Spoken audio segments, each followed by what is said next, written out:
हम बहुत जल्दी मन का जो नेचर है, हमारा जो स्वभाव है, वो कंक्लूड करना चाहता है। ये कंक्लूसिव है। हम बोलते हैं ना कि मन तो सोचता ही रहता है, सोचता ही रहता है। आप इस सोच में छानबीन कीजिए, उसके ये सोचने के लिए बहुत सारे नट्स है, बहुत सारे गांठ है, ग्रंथियां है। वो ग्रंथियां क्या है? कंक्लूशंस है। सब चीज को एक टैग करना है, ठीक है? उसके ऊपर आधारित होके ही मन चल सकता है। तो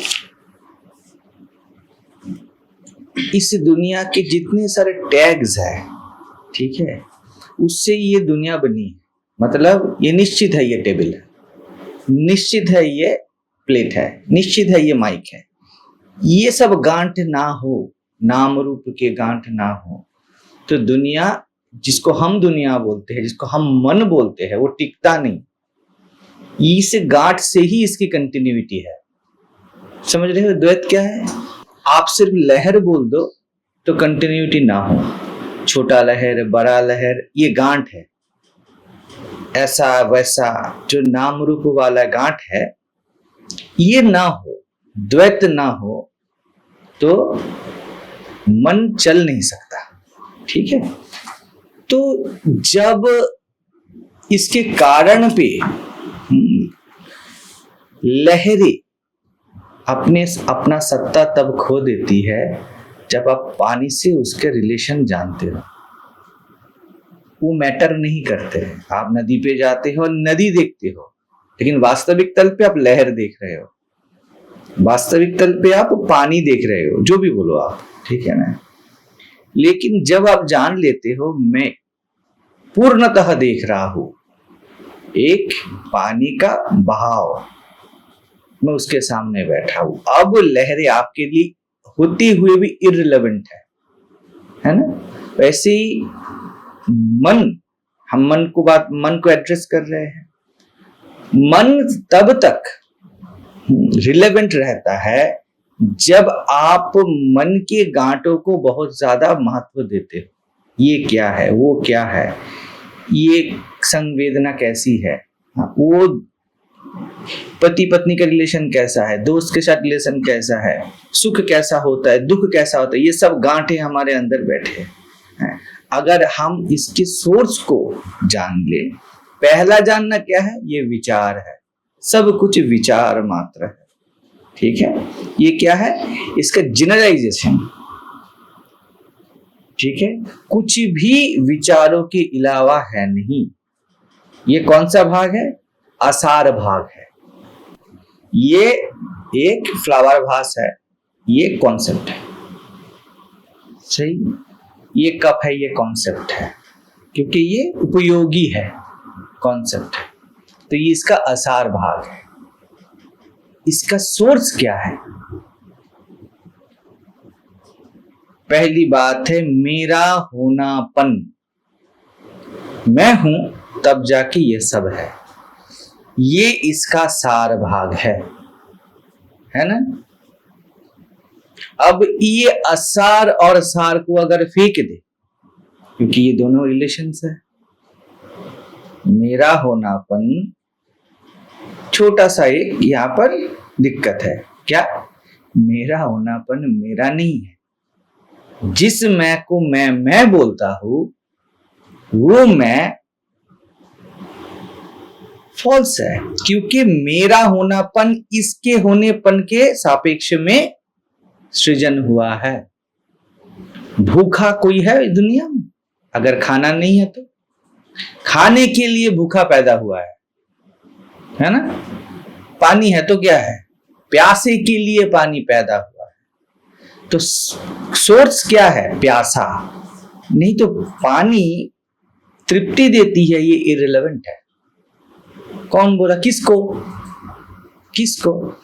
ये जो जंक्चर है, यही महामाया का जंक्चर है, ठीक है? यही साक्षित्व है, ठीक है? साक्षी की तरह आप देख सकते हो। अभी तो मैं जब बोल रहा हूं प्यासे के लिए पानी, तो दृष्टा है, लेकिन जब आप इसको जान लिया, जिसके बारे में देवी भागवत बता रहे हैं, जब आप जानते हो कि प्यासे के लिए पानी है, ये प्यासा, ये पानी है, then who are you? You are witness. समझ में आ रहा है बात? कोई दिक्कत है किसी को? फिर से रिपीट कर रहा हूं। क्या पहले क्या रहता है? ये प्यास है, ये भूख है, ये सब गांठ है जिससे मन उलझा हुआ है। ठीक है, जब तक किसी को ना लगे कि मैं उलझा हुआ हूं, तब तक ये सब विचार है बोल के कोई फायदा नहीं, क्योंकि आप इतने उलझे हुए हो विचारों में ही आप इतने उलझे हुए हो कि ये विचार है, इसका विचार भी ना आए। कोई दुखी है, उसको आप बोलो दुख मात्र विचार है, वो आपको भगा देगा, वो बिल्कुल ना सुनेगा। किसी को भूख लगा है, आप बोलो देह अनित्य है, वो बिल्कुल ना सुनेगा। वो देह में ही इतना उलझा हुआ है कि देह को विचार नहीं मान सकता, देख नहीं सकता। तो उससे थोड़ा रैशनैलिटी क्या है? ये विचार मात्र है, विचार मात्र है। विचार भी एक नाम दिया है ना। उससे आगे जो हम बोलते हैं ना आत्म परीक्षण, जिसको हम सेल्फ इंक्वायरी बोलते हैं, वैसे ही बढ़ता है। ठीक है, उसके बाद आता है ये विचार है। ठीक है ना, विचार तो विचारी से है ना। तो कोई है जो विचार करता है, कोई है सोचने वाला, उससे ही चिंताएं है। ठीक है, ये जो हो गया, ये क्या हो गया? आप दृष्टा तक पहुंच गए, दृश्य से दृष्टा तक पहुंच गया। ठीक, ये विचारों का तल है। दृष्टा तक जब पहुंच गए तो उसके बाद आपको पता चलता है मैं तो दृष्टा और दृश्य दोनों को देख सकता हूं, लेकिन अभी तक दृष्टा और दृश्य है। इसे साक्षी बोला जाता है। आप अभी भूखा और खाना दोनों के साथ उलझे नहीं हो, ये पहुंचा जा सकता है। यहां तक गुरु आपको पहुंचा देता है। उसके बाद भूख से ही भूखे से खाना है, नहीं तो खाना ये शब्द दुनिया में अस्तित्वान ना होता।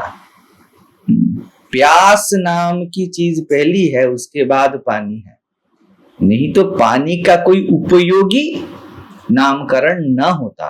कोई गुण नहीं दे पाते आप पानी को कि पानी से प्यास मिटती है, ये आप नहीं बोल पाते अगर प्यासा नाम का कोई ना होता। पानी की तब क्या रहता है? अस्थि रूप में रहता। ठीक है, आग अस्थि रूप में रहता, धरती अस्थि रूप में रहती, और किसी भी हाल पे इसका रहना पॉसिबल ना है अगर इसका कोई भोगने वाला, देखने वाला ना हो। ठीक है, वैसे ही कोई दृष्टा भी नहीं है अगर इसको देखने वाला ना हो। मैं देखता हूं तब जाके कुछ दिखता है, मैं सोचता हूं तब जाके सोच वैलिड होती है। ये जो पूरा स्लॉट है, ये जो पूरी चीज है, ये जो मैं देख पा रहा हूं, ठीक है, अगर मैं ना देखता तो दृष्टा भी ना होता। आप अभी मुझे देख रहे हो, क्या विचार चल रहा है कि मैं देख रहा हूं? क्या साक्षी तो चाहिए? साक्षी आप हो, बताने से नहीं होते आप, बताने से आप साक्षी पे फोकस करते हो। अटेंशन देने से आप नाम रूप दे सकते हो। इसीलिए हम बहुत साल का आखिरी दिन बात कर रहे थे, वहां पे बता रहे ज्ञान की वृत्ति ज्ञान नहीं है, ज्ञान से वृत्ति है।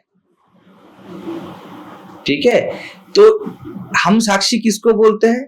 जब मैं दृष्टा और दृश्य को देख सकता हूं तब हमसे साक्षी बोलते हैं। साक्षी बोलने के लिए, नाम रूप देने के लिए अटेंशन चाहिए। अटेंशन माने मन, आपका ऊर्जा, जो भी बोलो आप, मन के सिवा कोई साक्षी भी नहीं है। इसलिए मैं बोलता हूं साक्षी भी जीव है, लेकिन साक्षी का ऐसा ऑरा है, उसका ऐसा प्रेजेंस है, हमको लगता है कि साक्षी परमात्मा है ना। परमात्मा का एक नामकरण साक्षी है, लेकिन आप मुझे आप सहजता में ही देख रहे हो। सुन रहे हो।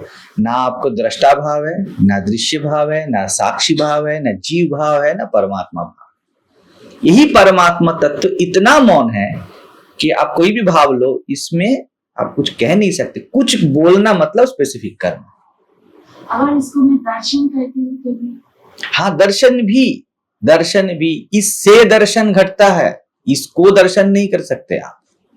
मैं सब कुछ देख रहा हूं, सब कुछ देखने वाला हूं, ये भी इसकी अगर ये आपने बोल दिया तो आप ज्ञानी बन गए, ज्ञानी का अभिमान आ गया, मुझे पता है। इसके से दर्शन घटती है, वो परमात्मा है।